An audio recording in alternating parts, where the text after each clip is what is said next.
Nos accompagnements se déclinent sur deux volets. Le premier qui est individuel et sur mesure, qui soit réalisé dans les murs ou hors les murs. L'accompagnement collectif qui vient en complémentarité du soutien individuel a vraiment pour but de recréer des liens sociaux et lutter contre l'isolement des personnes.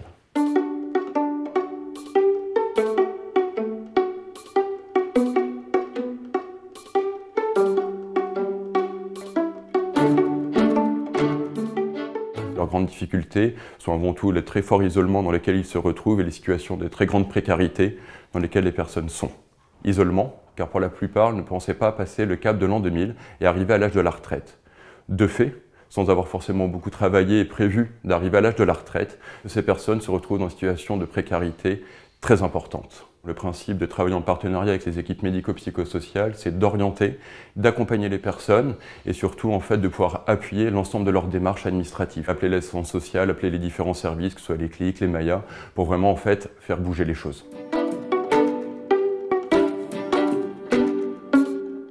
Il n'y a plus ou il n'y a pas d'aidants naturels. De par leur parcours de vie, les personnes ont soit pu connaître des décès de leurs proches ou de leurs conjoints, et surtout, c'est au-delà de tout ça, c'est toutes les discriminations qu'ils ont pu vivre et l'auto-exclusion qu'eux-mêmes se sont infligées, fait qu'il y a eu cette désocialisation et qu'il n'y a plus d'aidants naturels auprès des personnes que nous soutenons. Dans cette situation, la mission, le rôle des petits bonheurs n'est pas de se substituer aux aidants naturels qui ne sont plus là, mais vraiment, dans nos accompagnements, de favoriser la création de liens sociaux pour que les personnes puissent justement réinvestir un réseau social, amical et affectif.